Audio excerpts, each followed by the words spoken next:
Welcome to VL Academy. இந்த வீடியோல நாம ஒரு fresh chapter பார்க்க போறோம். That is admission of a partner. So already existing ஒரு partnership firmல ஒரு புது partner வந்து introduce ஆகுறாங்க அப்படின்னா என்னென்ன changes அந்த businessல பண்ணணும் and என்ன மாதிரியான changes வரும் அப்படிங்கறத பத்தி தான் நாம இதுல பார்க்க போறோம். So we know what is partnership business. அதாவது ஒரு பர்சன் மட்டுமே ஒரு பிஸ்னஸை ரன் பண்ணுறாங்க அப்படின்னா தட் இஸ் சோல் ப்ரொப்ரைட்டர்ஷிப். அந்த பர்சனோட இன்னொருத்தரும் சேர்ந்து இன்வெஸ்ட் பண்ணி பிஸ்னஸை கொஞ்சம் டெவலப் பண்ணுறாங்க அப்படின்னா that is call partnership firm. So அப்படி இருக்கிறப்போ the person who enters newly into the business is called incoming or new partner. Next one is என்ன ரீசனுக்காக ஒரு புது பர்சனை பிஸ்னஸ்குள்ளே அக்செப்ட் பண்ணுவாங்க that too as a partner அப்படின்னு பார்த்தீங்கன்னா one is shortage of fund. அதாவது அவங்க இன்வெஸ்ட் பண்ண கேபிட்டல் அந்த பிஸ்னஸ்க்கு பத்தலை, அதை அந்த பிஸ்னஸை டெவலப் பண்ணுறதுக்கு ஃபர்தராக இன்னும் அமௌண்ட் இன்வெஸ்ட் பண்ண வேண்டியது இருக்குது, பட் அது அவங்க கையில் இல்லை அப்படிங்கிற பட்சத்தில் they'll try to add one more person who brings money into the business, money or money's worth. and அது இல்லை பைசா நம்மக்கிட்ட இருக்குது பட் என்னென்னா பிஸ்னஸை ப்ராப்பராக ரன் பண்ண முடியல அப்படின்னா அந்த பிஸ்னஸை ரன் பண்ண தெரிஞ்ச ஒரு பர்சனை நம்ம பார்ட்னரை அக்செப்ட் பண்ணுவோம். இன் தட் கேஸ் அவங்களோட admin கேப்பபிலிட்டிக்காகவே they are supposed to share the profit to the certain proportion to that person. Okay, in case of administrative incapability இருந்தா மட்டும்தான் அந்த பர்சன் இன்வெஸ்ட் பண்ணாம இவங்களோட ப்ராஃபிட்ல இருந்து certain percentage ஷேர் பண்ண வேண்டியது இருக்கும் and he has to act as a partner and not as an employee. Okay, and next one is section 31 subsection 1 Indian Partnership Act 1932 படி if a new person is entering into the business that has to be accepted by all the existing partners. அதாவது already இருக்கிற partners வந்து அவங்க எல்லாத்தோட approval இருந்தால் மட்டும்தான் a new person can enter into the business. அப்படி ஒருத்தருக்கு விருப்பம் இல்லைனாலும் அப்படி நம்ம ஆட் பண்ண முடியாது. அதாவது ஓட்டிங் ப்ராசஸோ இல்லை மெஜாரிட்டி வின்ஸ் அப்படிங்கிற மாதிரியான விஷயங்கள் வந்து இந்த பார்ட்னர்ஷிப்பில் அக்செப்ட் ஆகாது. And a fresh agreement. So already 2 பேர் சேர்ந்து பிஸ்னஸ் பண்ணியிருக்காங்க, இப்போ புதுசாக ஒரு பர்சன் உள்ளே வராங்க அப்படின்னா புதுசாக தான் அக்ரிமெண்ட் க்ரியேட் பண்ணுமே தவிர அந்த எக்ஸிஸ்டிங் அக்ரிமெண்ட்டோட நாம் இவங்கள ஆட் பண்ண முடியாது. ஓகே, ஸோ புது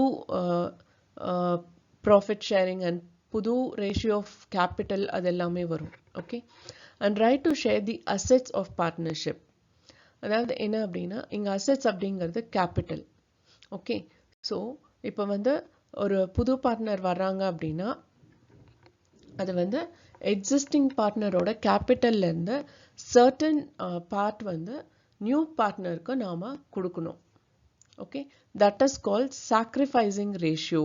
அதாவது எவ்வளோ ப்ரொபோர்ஷனேட்டில் அவங்க கொடுக்குறாங்க 2 பார்ட்னரும் அப்படிங்கிறது தான் அந்த சாக்ரிஃபைசிங் ரேஷியோ அப்படிங்கிறது. And next one is right to share in the profit of the business. That is called goodwill. So profit அப்படிங்கிறது வந்து ஒன்ஸ் ப்ராஃபிட் ஏர்ன் பண்ணோன்னே இந்த புதுசாக வர பார்ட்னருக்கு நான் இவ்வளோ பர்சன்டேஜ் வந்து அவருக்கு கொடுக்குறேன் அப்படிங்கிறது தான். ஸோ இங்கே ப்ராஃபிட்டுங்கிறது வந்து எவ்வளோக்கு எவ்வளோ ப்ராஃபிட் நம்ம ஏர்ன் பண்ணுறோமோ அவ்வளோக்கு அவ்வளோ the goodwill value also will get increase. Okay, so that has to be shared among the partners. So நான் உங்களுக்கு ஆல்ரெடி சொன்னேன் ஒரு புது பார்ட்னர் பிஸ்னஸ்குள்ளே வர்றாங்க அப்படின்னா என்னென்ன சேஞ்சஸ் வரும், அந்த சேஞ்சஸை வந்து நம்ம எப்படியெல்லாம் அட்ஜஸ்ட் பண்ணணும் அப்படிங்கிறது தான். ஸோ இதில் வந்து there are 6 things we need to consider. அதில் வந்து ஃபர்ஸ்ட் 2 things மட்டும்தான் நம்ம இந்த வீடியோவில் பார்க்க போகிறோம். That is adjustment in the profit sharing ratio, adjustment for goodwill. So அதனுடைய எக்ஸ்பிளனேஷன் நான் உங்களுக்கு forthcoming ஸ்லைட்ஸில் எக்ஸ்பிளைன் பண்ணுறேன் and rest of the thing will be seeing in the next video. So now we need to find how to find the sacrificing ratio. Adjustment in the profit sharing ratio. Profit sharing ratio வந்து ஒரு புது partner உள்ள வரப்ப it will get change.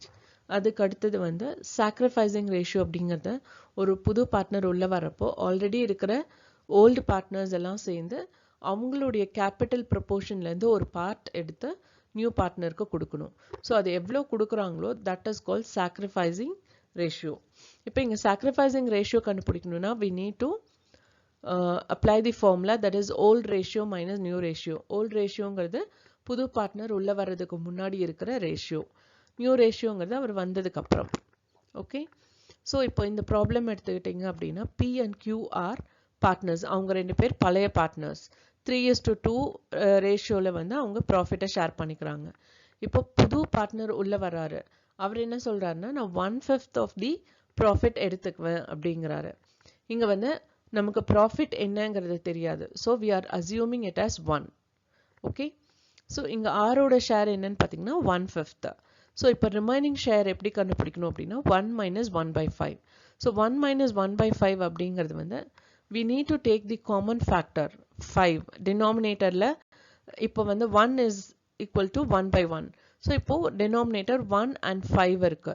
So அப்படி இருக்கிறப்போ அந்த 1 and 5ல common factor நாம 5 எடுக்கிறோம். ஸோ 5 எடுக்கிறப்ப 5 1ல எத்தனை டைம்ஸ் போகும்? 5 டைம்ஸ் போகும். ஸோ அதை நியூமரேட்டரில் நம்ம போடுறோம் 5. அதே இது 5 வந்து 5ல எத்தனை டைம்ஸ் போகும்? 1 டைம்ஸ் போகும். So 5 minus 1 divided by 5 is equal to 4/5. Okay, so remaining share 4/5. இப்போ ஒரு எக்ஸிஸ்டிங் பார்ட்னரோட புது ஷேரை கண்டுபிடிக்கணும் அப்படின்னா existing profit ratio into remaining ratio, அது மட்டும் ஞாபகம் வச்சுக்கோங்க. எக்ஸிஸ்டிங் ப்ராஃபிட் ஷேரிங் ரேஷியோ அவருடைய ப்ரொபோர்ஷன் என்ன அப்படிங்கிறத எடுத்துட்டு அதை வந்து ரிமைனிங் ப்ராஃபிட்ல மல்டிப்ளை பண்ணணும். ஓகே, ஸோ அப்படி பார்க்குறப்ப த எக்ஸிஸ்டிங் இதில் 3:2ல 3/5 is P's share. So 3/5 into remaining வந்து 4/5. So 3/5 into 4/5 is equal to 12/25. Q ஓட நியூ ஷேர் பார்த்தீங்கன்னா existing is 2/5 and remaining வந்து 4/5. So இங்க மல்டிப்ளிகேஷனை பொறுத்த வரையும் it's very easy. Numerator into numerator, denominator into denominator. உங்களுக்கு நியூமரேட்டர்னா என்ன, டினாமினேட்டர்னா என்னன்னு தெரியும். பட் ஸ்டில் நான் வந்து இதில் எக்ஸ்பிளைன் பண்ணுறத விட when I teach the problem அதில் உங்களுக்கு கிளியராக அதை எக்ஸ்பிளைன் பண்ணுறேன். ஸோ அப்படி பார்க்குறப்ப we'll get 8/25. That is 4 2s are 8 and 5 5s are 25. இப்போ as new ratio கண்டுபிடிக்கிறப்போ total profitல இருந்து 1/5. So 3:2 அப்படிங்கிறது வந்து 5. So 5/5ல 1/5 என்ன அப்படின்னு பார்த்தோம் அப்படின்னா again we have to take the common factor. Sorry, this is multiplication. So we no need to take common factor. Numerator into numerator, denominator into denominator. அப்போ 1 into 5 is 5 by 5 into 5 is 25. So 5/25. So the ratio of PQR is 12:8:5. இப்போ sacrifice made by P and Q is in the ratio of 3:2. இது எப்படி எடுக்கிறோம் அப்படின்னு பார்த்தீங்கன்னா இங்க 12:8 அப்படிங்கிறத எடுத்து நாம common factor நம்ம less பண்ணோம் அப்படின்னா both can be divided by 2. So அப்படி இருக்கிறப்போ even 4 both can be divided by 4. அப்போ 4 ஆல டிவைட் பண்ணோம்னா 4 3s are 12. So 3 and 4 2s are 8. So 3:2 is the sacrificing ratio made by P and Q. Okay. So this is another example, that is X and Y are partners sharing profit in the ratio of 4:2. They admit Z into the firm and the new profit sharing ratio among X, Y and Z is 5:3:2. Find out the sacrificing ratio. So இங்கே வந்து என்ன சொல்லியிருக்காங்க அப்படின்னா நான் new ரேஷியோவும் கொடுத்துருக்கேன் and volt ரேஷியோவும் கொடுத்துருக்கேன். So அதை base பண்ணி நீங்கள் சாக்ரிஃபைசிங் ரேஷியோ கண்டுபிடிக்கணும் அப்படிங்கிறது தான். ஸோ அப்படி இருக்கிறப்போ இங்கே sacrificing ratio of X is equal to 4/6 minus 5/10. அதாவது old ratio minus new ratio. So அப்படி பண்ணுறப்போ will get 40 minus 30/60, that is 10/60. So sacrificing ratio of y is equal to old ratio, that is 2/6 minus new ratio is 3/10 is equal to 20 minus 18/60 is equal to 2/60.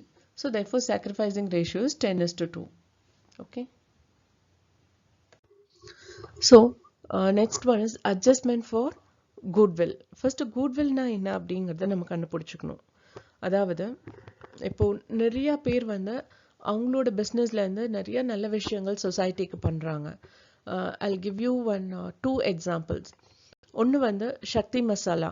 அவங்க advertisement போடுறப்ப என்ன சொல்கிறாங்க, எங்களோட வர்ற ப்ராஃபிட்டில் 1 rupee will go for some orphanage or physically challenged or mentally challenged peopleக்காக போகுது அப்படிங்கிற மாதிரி we have seen in advertisement.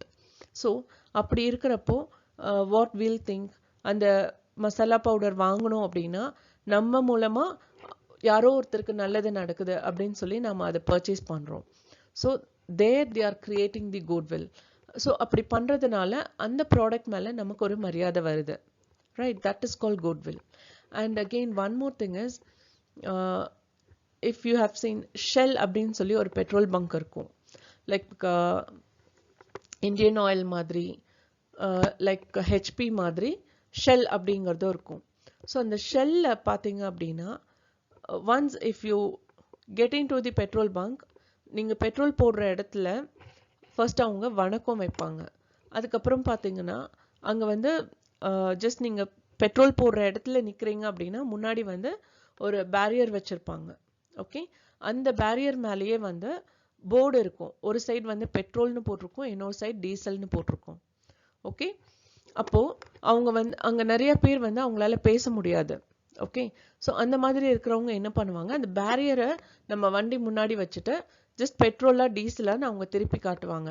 So once petrol காட்டுறப்ப நம்ம ஏதோ தம்ஸ் அப் இல்லை ஆமான்னு ஃபேஷியல் எக்ஸ்பிரஷன் கொடுத்தோம் அப்படின்னா ஓகே பெட்ரோல் அப்படின்னு அவங்க புரிஞ்சுக்குவாங்க.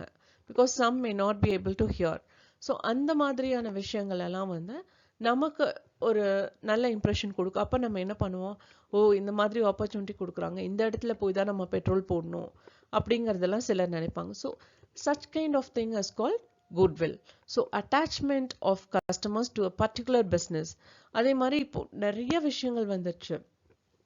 ஸோ அப்படி நம்ம ஒரு கம்பெனி வந்து எதன் மூலமா ஒரு நல்ல பேர் எடுக்கிறாங்களோ that is called goodwill. And value of all favorable attributes relating to business.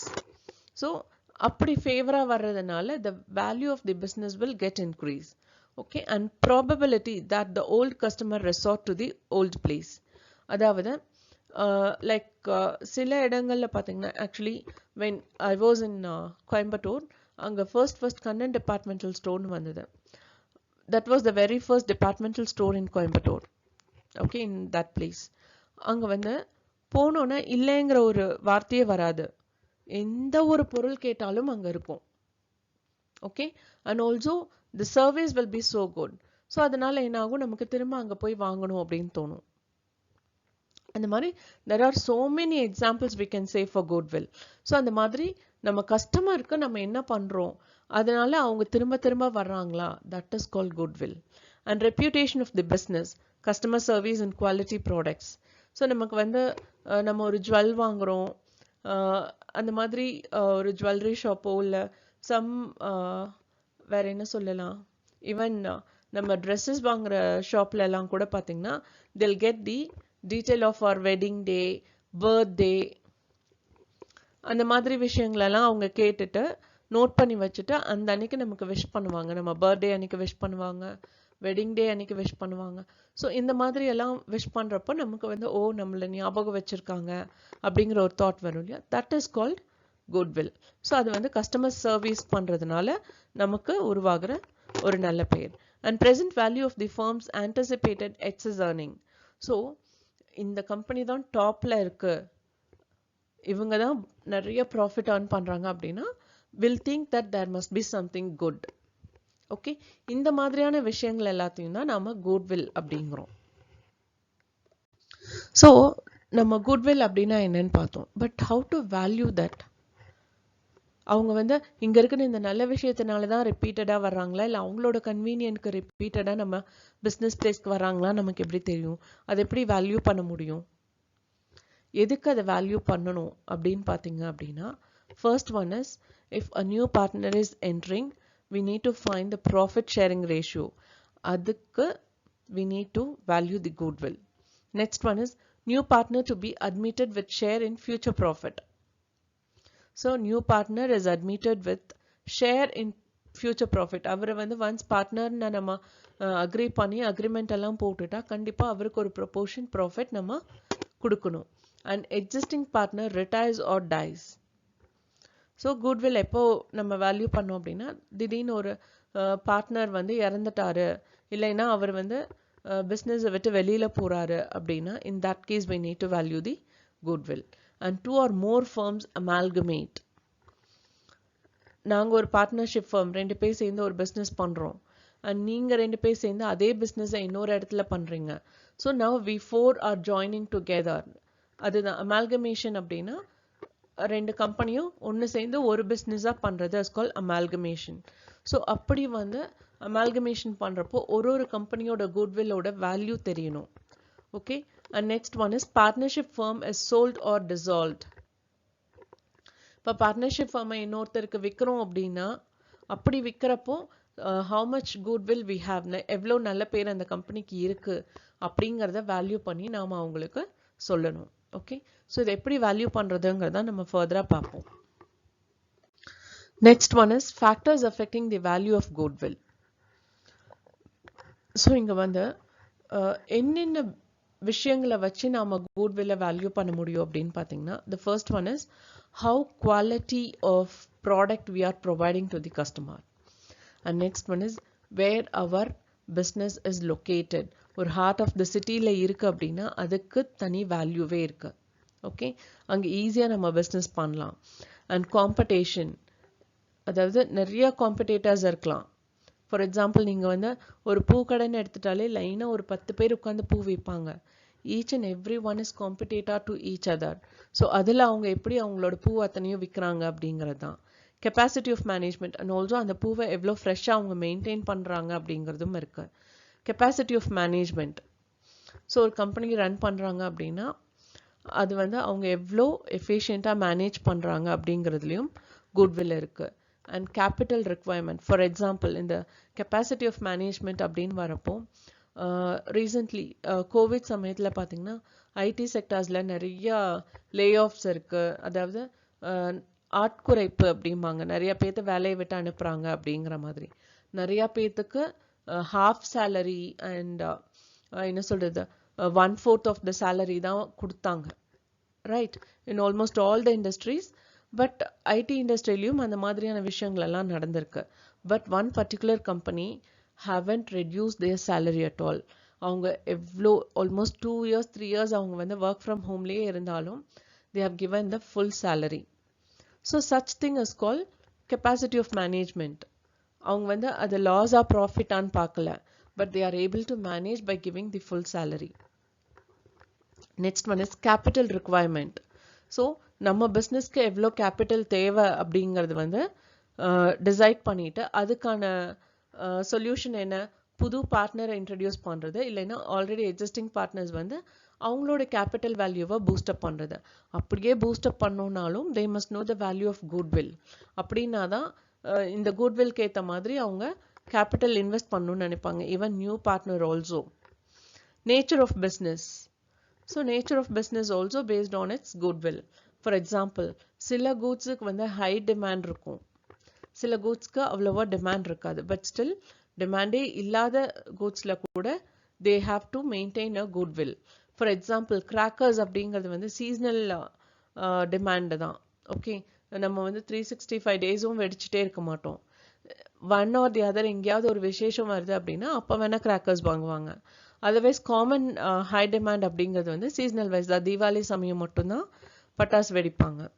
So அந்த மாதிரி இருக்கிறப்போ லைக் நேச்சர் ஆஃப் பிஸ்னஸ் அப்படிங்கிறது அந்த சீஸ்னல் சமயத்தில் இருக்கிறப்போ அந்த சீஸ்னல் சமயத்துலையும் they have to give the quality products.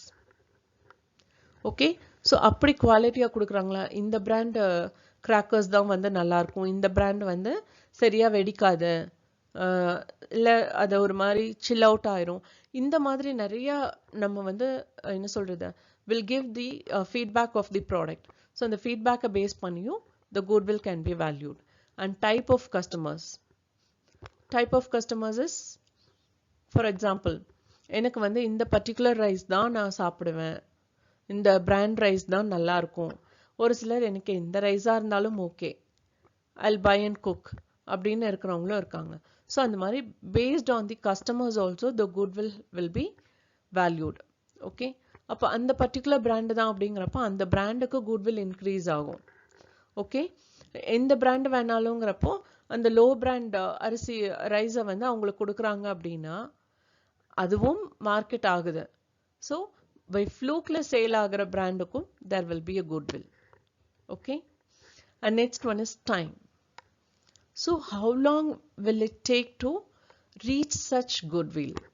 அதாவது ஒரு நல்ல பேர் வாங்குறதுக்கு நம்ம எவ்வளோ தூரம் they have to work hard அப்படிங்கிறது தான். Okay, so these are all the factors will help to value the goodwill. So there are two types of or two kinds of goodwill. அதுல first one பாத்தீங்கன்னா purchased or acquired goodwill. இந்த goodwill எப்போ value பண்ணுவாங்க அப்படின்னா ஒரு soul ப்ரொப்ரேட்டர்ஷிப்பை வந்து ஒரு partnership form வாங்கி அது அந்த பிஸ்னஸை ரன் பண்ணாங்க அப்படிங்கிறப்போ அந்த சோல் ப்ரொப்ரேட்டர்ஷிப்போட குட்வில் என்ன அப்படிங்கிறது தான். ஸோ அதை வந்து that is called purchased or acquired goodwill. That may be happen in a form of cash or kind. அந்த குட்வில் வந்து கேஷாகவும் இருக்கலாம் இல்லை அசட்டாகவும் அவங்க வாங்கலாம். Excess amount paid over and above the net asset is called goodwill. That is asset minus liability. அதில் differences வந்ததுன்னா அது அந்த difference amount தான் goodwill. An accounting standard 10, according to accounting standard 10, acquired goodwill shown as an asset in balance sheet. So acquired goodwill வந்து balance sheetல asset காமிச்சிருப்பாங்க. இது இன்னும் சிம்பிளாக நம்ம சொல்லணும்னா இந்த பிஸ்னஸ் பண்ணுறவங்களுக்கெல்லாம் இது கொஞ்சம் ஈஸியாக புரியும். ஃபார் எக்ஸாம்பிள் ஒரு நார்மல் க்ராசரி ஷாப்பே வைக்கிறாங்கன்னு வச்சுக்கோங்களேன். ஆல்ரெடி வச்சுருக்காங்க, but they are not able to manage. அதை மேனேஜ் பண்ணக்கூடிய கெப்பாசிட்டியோ இல்லை வேறு ஏதோ ஒரு ரீசன்னால் அவங்க வந்து அந்த ஷாப்பை விற்கிறாங்க அப்படின்னா வாங்குறவங்க வந்து இந்த ஷாப்பை எந்த இடத்துல இருக்குது, சுற்றி எவ்வளோ கஸ்டமர்ஸ் இருக்காங்க, எவ்வளோ ரெசிடென்ஷியல் பிளேஸ் இருக்குது, இதெல்லாம் அனலைஸ் பண்ணி ஓகே இங்கே நம்ம பிஸ்னஸ் பண்ணால் சூப்பராக பிஸ்னஸ் ஓடும் அப்படின்னு அனலைஸ் பண்ணி திங்க் பண்ணுறாங்க இல்லையா, that is call goodwill. Okay, so அந்த குட்வில்லை தான் இங்கே வந்து நியூமரிக்கல் வேல்யூஸில் அவங்க காமிக்கிறாங்க. Okay, so that is call purchased or acquired goodwill. So the second kind of goodwill பார்த்தீங்கன்னா செல்ஃப்-ஜென்ரேட்டட் குட்வில். இது வந்து எப்போ இது பண்ணுவாங்கன்னா in a partnership firm if a partner needs to know the value of goodwill, நம்ம company எந்த அளவுக்கு பெட்டராக போயிட்டுருக்கு, எவ்வளோ நல்ல பேர் இருக்குது அப்படின்னு அவங்க தெரிஞ்சுக்கணும்னு நினச்சாங்கன்னா அவங்க பிஸ்னஸ்குள்ளேயே டிசைட் பண்ணி they can internally generate or they can ascertain the value from a number of positive features and valued whenever the partner decide to ascertain. And next one is accounting standard 10, self-generated goodwill cannot be shown in the account. Balance sheetல வந்து அது ஒரு அசெட்டா காமிக்கவே முடியாது. Self ஜென்ரேட்டட்ல எதுவுமே இல்லைனாலும் என்னது ஆஹா ஓஹோன்னு சொல்றவங்க கூட இருக்காங்க. ஸோ அந்த மாதிரி ஒரு தப்பான வேல்யூ வந்து பிஸ்னஸ்ல இருந்துடக்கூடாது அப்படிங்கிறதுக்காக அதை வந்து அசெட்ல காமிக்க மாட்டாங்க. Okay, so now we must know how to value this goodwill. இந்த goodwill வந்து goodwillோட வேல்யூவை எப்படி நாம கண்டுபிடிக்கிறது அப்படிங்கிறதுக்கு இங்க சில மெத்தட்ஸ் கொடுத்துருக்காங்க. அதில் first one is average profit method or certain number of years purchase of average profit method. Okay, இதில் ஃபர்ஸ்ட் வந்து ஆவரேஜ் ப்ராஃபிட் கண்டுபிடிக்கணும். ஆவரேஜ் ப்ராஃபிட் எப்படி கண்டுபிடிக்கிறதுனா, ஃபார் எக்ஸாம்பிள் லாஸ்ட் 5 இயர்ஸோட ப்ராஃபிட் ஆவரேஜ் ப்ராஃபிட் கண்டுபிடிக்கணும்னா அந்த 5 இயர்ஸோட ப்ராஃபிட்டையும் டோட்டல் பண்ணி டிவைடட் பை 5 போட்டோம்னா will get average profit. And goodwill is equal to average profit into number of years of purchase. So இதெல்லாமே வந்து இங்கே உங்களுக்கு வேகாக இருக்கும். When you work out on the problem உங்களுக்கு ஈஸியாக புரியும். And next one is simple and weighted average profit. This is computed by assigning weight to the profit of previous year. So போன வருஷம் அதுக்கு முந்தின வருஷத்தோட கம்பேர் பண்ணி weightage கொடுக்கிறது is called weighted average profit. More weightage to the recent profit and less weightage to the old profit. Okay. So next one is super profit method. இதுக்கு முன்னாடி நம்ம பார்த்தது average profit method and weighted average profit method. இது வந்து super profit method. இந்த super profit எப்படி வரும் அப்படின்னா, நார்மல் அதாவது இப்போ நானும் ஒரு க்ராசரி ஷாப் வச்சுருக்கேன், நீங்களும் ஒரு க்ராசரி ஷாப் வச்சுருக்கீங்க, 2 பேருமே பிஸ்னஸ் ரன் பண்ணுறோம். பட் உங்களை விட நான் வந்து நிறைய ப்ராஃபிட் ஏர்ன் பண்ணுறேன் அப்படின்னா அதை கம்பேர் பண்ணி will get that is called super profit. So here what they have mention is profit earned over and above the normal profit earned by the other firm in same business. உங்களை விட நான் நிறைய profit earn பண்ணனா that is called super profit.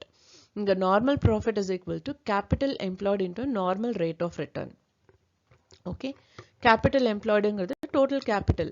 எல்லா பார்ட்னர்ஸும் சேர்ந்து எவ்வளோ capital invest பண்ணியிருக்காங்களோ that is called capital employed. Normal rate of return is percentage of profit. Okay, so அதை multiply பண்ணனா we'll get normal profit. Super profit is equal to average profit minus normal profit. Goodwill is equal to super profit into number of years of purchase. இதுவும் நம்ம already பார்த்துருக்கோம். Okay, so இந்த formulas எல்லாம் வந்து நீங்கள் problem work out பண்ணுறப்போ நம்ம use பண்ணுறப்போ உங்களுக்கு இன்னும் பெட்டராக புரியும். Okay, so there's another method is capitalization method. இது எப்போ நம்ம யூஸ் பண்ணுவோம் அப்படின்னு பார்த்தீங்கன்னா, நம்ம earn பண்ணுற நார்மல் ப்ராஃபிட்டை விட இந்த வருஷம் earn பண்ண ப்ராஃபிட் கம்மியாக இருக்குது அப்படிங்கிறப்போ we'll use this method. இதில் first one we need to find capitalized value of profit or value of total investment or total value of business. இது மூணுமே ஒரே மீனிங் தான். Okay, but anything they may ask. So first நம்ம அதை கண்டுபிடிக்கணும். அதுக்கான formula பார்த்தீங்கன்னா profit divided by normal rate of return into 100. And next one is value of goodwill. Value of goodwill வந்து capitalised value of profit minus net tangible asset. Okay, net tangible asset அப்படின்னா என்னன்னா total அசெட்லேருந்து குட்வில்லை மட்டும் less பண்ணிவிட்டு அதில் லைபிலிட்டிஸை less பண்ணோன்னா that is call net tangible asset. Okay, so when we use this formula உங்களுக்கு problem work out பண்றப்போ you'll be able to understand how we are using this formulas. So accounting standard 10 பொறுத்த வரையும் ஒரு partner உள்ள வர்றாங்க அப்படின்னா என்னென்ன விஷயங்கள் நாம பார்க்கணும். First one is based on goodwill. Okay, which is related to goodwill. நம்ம என்னென்ன விஷயம் பார்க்கணும்னா new partner brings any premium or goodwill over and above his capital at the time of admission should be distributed among the existing partner in their sacrificing ratio. So இப்போ வந்து ஒரு new partner உள்ள வராங்க அப்படின்னா already இருக்கிற partner அவங்களோட ப்ராஃபிட்லேருந்து certain part வந்து நியூ பார்ட்னருக்கு கொடுக்கணும். That is sacrificing ratio which is given to new partner. New partner பிஸ்னஸ்குள்ளே என்ன அமௌண்ட் கொண்டு வர்றாங்களோ that is over and above the capital value excess amount வந்து விச் இஸ் கால் குட்வில். அதை வந்து ஓல்டு பார்ட்னர்ஸ்க்கு நியூ பார்ட்னர் ஷேர் பண்ணி கொடுக்கணும். Okay, that is also sacrificing which is based on the sacrificing ratio. அதாவது அவங்க கேபிட்டல்லேருந்து ஒரு பார்ட் கொடுக்குறாங்க இல்லையா, அந்த பார்ட்டோட ப்ரொப்போர்ஷன் என்ன அப்படின்னு பார்த்தா அதே ப்ரொப்போர்ஷனில் இந்த எக்ஸஸ் அமௌண்ட்டை ஓல்டு பார்ட்னருக்கு டிஸ்ட்ரிபியூட் பண்ணணும். Next one is goodwill valued at the time of admission will not be brought into book. It is inherent goodwill or not purchased goodwill. Evaluated goodwill should be adjusted through partner's capital account. So ஒரு partner உள்ள கொண்டு வர்றப்ப goodwill value பண்றாங்க இல்லையா, அது வந்து அக்கௌண்ட்ல காமிக்க மாட்டாங்க, பேலன்ஸ் ஷீட்ல அசெட்டா காமிக்க மாட்டாங்க. ஏன் அப்படின்னா அது வந்து ஓல்ட் பார்ட்னருக்கு வந்து கேபிட்டலாக தான் கால்குலேட் ஆகுமே தவிர அது குட்வில் ஆகாது. when a new partner is coming inside and excess amount கொண்டு வந்து அது வந்து ஓல்ட் பார்ட்னர் கொடுக்கறது வந்து குட்வில்லாக கன்சிடர் பண்ண மாட்டாங்க. Okay, and if goodwill appears already in balance sheet, if it is mentioned as purchased or acquired goodwill will appear likely like any other asset. So இப்போ இந்த நியூ பார்ட்னர் வர்றதுக்கு முன்னாடியே already குட்வில்ல enter பண்ணியிருக்காங்க அப்படின்னா that will be as it is. அது அசெட்டாகவே தான் இருக்கும். If nothing is mentioned, should be assumed as self-generated or was raised and credited to all partners previously. Okay, இப்போ வந்து புது பார்ட்னர் உள்ள வந்து அவரு எக்ஸஸாக கொடுக்குற அமௌண்ட்டை வந்து ஓல்ட் பார்ட்னர் கேபிட்டல் இன்க்ரீஸ் ஆனதாக தான் இருக்குமே தவிர அதை வந்து or else that will be considered as self-generated goodwill. Okay, ஒரு self-generated goodwill வந்து நம்ம அக்கௌண்ட்ல காமிக்க மாட்டோம். As I said, the reason அதாவது செல்ஃப் ஜென்ரேட்டடுங்கிறப்ப அவங்களோட பிஸ்னஸ் அவங்க ஆஹா ஓஹோன்னு சொல்லுவாங்க, ஓவர் வேல்யூ ஆகிறதுக்கு தான் நிறைய சான்சஸ் இருக்குது. ஸோ அதனால அதை அக்செப்ட் பண்ண மாட்டாங்க, அது அக்கௌண்ட்டுக்கு வராது. அதே மாதிரி தான் நியூ பார்ட்னர் கொண்டு வர குட்வில்லும் when the old partner is sharing based on the sacrificing ratio, that will be considered as capital of old partner and not as goodwill. So now we are going to see the various journal entries to enter related to goodwill. So first one வந்து goodwill paid privately by new partner to old partner. அதாவது பிஸ்னஸ்குள்ள இல்லாமல் out side தனியாக பே பண்ணியிருக்காங்க அப்படின்னா அது பிஸ்னஸோட இதில் எந்த இதுலேயுமே அஃபெக்ட் ஆகாது. ஸோ அதுக்கான என்ட்ரிஸும் வராது. Okay, and next one is goodwill paid in cash fully by the new partner. So கேஷாக பே பண்ணுறாங்க அப்படின்னா old partners capital account data to goodwill account. ஏன்னா அவங்க பே பண்றது goodwill. Okay, debit what comes into whom it is coming, old partners capital குள்ள அந்த goodwill வருது, so அதை debit பண்றோம் to goodwill. Okay, this is in the book of new partner. So to goodwill account, goodwill is going out from new partner. So next one is cash account data to goodwill account, amount bought in by new partner for goodwill. So cash is coming inside in the form of cash now, cash is coming inside, and so cash account data to goodwill account. Next one is old partners capital account data to cash account, goodwill amount withdrawn by old partner. So அந்த goodwill amount வந்து old partner அவங்களோட தேவைக்காக withdraw பண்ணிக்கிறாங்க அப்படின்னா, whereas cash is going out of the business, அதனால to cash account நம்ம போடுறோம். old partners ஓட capital குள்ள போகுது, whereas he is taking, so old partners capital account. Okay, so goodwill amount withdrawn by old partner. So next one is goodwill or premium brought in kind by new partner, அதாவது அசெட்டா கொண்டு வராங்க அப்படின்னா, for example stock account data to new partners capital account to goodwill premium account. So stock account, stock அவங்க வந்து உள்ள கொண்டு வராங்க, அதாவது ஒரு for example ஒரு grocery shop ன்னு வச்சுக்கோங்களேன். ஸோ ஒரு set of certain rice bags நிறையா இருக்குது அப்படின்னா, அந்த ஒரு செட் ஆஃப் ரைஸ் பேக்ஸை இந்த பிஸ்னஸ்குள்ளே அவங்க கொண்டு வராங்க அப்படின்னா, they can mention it as rise packs account. Debtors, கஸ்டமர்ஸை நிறையா கொண்டு வராங்க அப்படிங்கிறப்ப that is debtors account. Building, ஒரு பில்டிங்கே இந்த பிஸ்னஸ்க்காக நான் கொடுக்குறேன் அப்படின்னா that is building. Machinery, so இந்த மாதிரி அசெட்ஸாக கொண்டு வரப்போ அசெட் அக்கௌண்ட் டேட்டா to new partners capital account to goodwill account premium account. In case if it is excess than the asset of liability of that concern, அது வந்து இவங்களுக்கு super goodwill இருக்கும், ஸோ அதனால goodwill or premium account. Okay, so being asset brought by new partner for his capital and share of goodwill account. And next one is such goodwill amount has been credited to old partner. So goodwill உள்ள கொண்டு வராங்க, உள்ள once வந்தோடனே that has to be splitted off among the old partners also. So in that case goodwill or premium account data to old partners capital account. So being premium for goodwill credited to old partners in this sacrificing ratio. So next one is goodwill amount paid partly by the new partner. So full pay பண்ணாலும் பார்ட்டா pay பண்ணாலும் the entry will be same, only the value will get differ. இப்போ இவ்வளோ amount pay பண்ணியிருக்காங்க, when he pays the rest of the amount அப்போவும் இதே entry போட்டு நம்ம அந்த அமௌண்ட் போடுவோம். Okay, that is old partner capital account data to goodwill account, which is written off in old ratio, and cash account data to goodwill account, part of the cash brought by new partner for goodwill. So அங்க part of the cash அப்படிங்கிறத வந்து நம்ம narrationல enter பண்ணும், only then we'll know that is this is just part of the amount and rest of the amount is yet to receivable அப்படிங்கிற மாதிரி. And next one is goodwill account data to new partners capital account data to old partners capital. So இங்க வந்து he have been paid the cash. Okay, அது வந்து new partner account capital account data to old partners capital and rest of the thing is goodwill. So அவரோட ratio போக excess இருக்கிற amount எல்லாமே goodwill தான். So goodwill is coming inside the business, and new partners capital that is also coming inside. அவருக்கு ஒரு ratio போகலையோ, so that amount to old partners capital account. So unbought goodwill amount shared in sacrificing ratio. Okay, இங்க unbought goodwill amount அப்படிங்கிறது தான் அந்த new partners capital account. எவ்வளோ அவர் இன்னும் கொண்டு வரணுமோ அந்த அமௌண்ட்டை நாம அங்க மென்ஷன் பண்ணுவோம். And the last journal entry is no goodwill amount is brought in cash by new partner but valued. Our goodwill கேஷா கொண்டு வரல, பட் அவர்கிட்ட இருக்கிற ஒரு மேனேஜ்மெண்ட் கேப்பபிலிட்டி அதெல்லாம் கூட குட்வில்லா அக்செப்ட் பண்ணி நம்ம எடுத்துக்கலாம். ஸோ இன் தட் கேஸ் கேஷோ கைண்டாகவே கொண்டு வரல அப்படிங்கிறப்போ ஓல்ட் பார்ட்னர் கேபிட்டல் அக்கௌண்ட் டேட்டா டு குட்வில் அக்கௌண்ட். வேறஸ் குட்வில்லாக வர வேண்டிய வேல்யூ பிஸ்னஸ்லேருந்து it is going to new partner and old partners capital அக்கௌண்ட்லேருந்து தான் அது வெளியில் வரும்.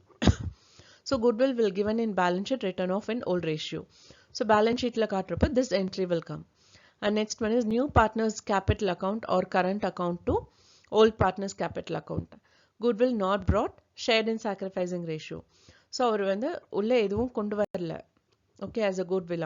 But ஆனா sacrificing ratioல they'll be sharing to the new partner. So அப்ப new partnerக்கு which is coming inside and which is going outside from the old partner's capital.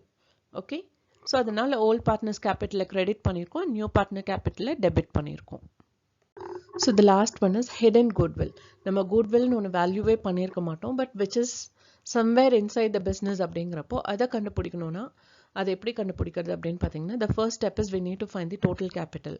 That is based on combining the old and new partners. So old partners ஓட capital எவ்வளோ இருக்கு, new partner ஓட capital எவ்வளோ invest பண்ணுறாங்க அப்படிங்கிறது. Step 2 is find total capital of new firm. So once new partner வந்ததுக்கப்புறம் total capital எவ்வளோ இருக்குங்கிறத நம்ம கண்டுபிடிக்கிறது. And next one is find the amount of goodwill. So அந்த goodwill எப்படி கண்டுபிடிக்கணும்னா நம்ம நிறைய ஃபார்முலாஸ் பார்த்தோம் இல்லையா, அதை பேஸ் பண்ணி கண்டுபிடிக்கணும். இந்த வீடியோவை வாட்ச் பண்ணதுக்கு ரொம்ப ரொம்ப தேங்க்ஸ். இந்த வீடியோ நிஜமாவே உங்களுக்கு இன்ஃபர்மேட்டிவாக இருக்குன்னு ஃபீல் பண்ணிங்கன்னா லைக் பண்ணுங்கள், ஷேர் பண்ணுங்கள் அண்ட் சப்ஸ்கிரைப் பண்ணுங்கள். அண்ட் மறக்காமல் பெல் பட்டன் கிளிக் பண்ணுங்கள். Thank you once again.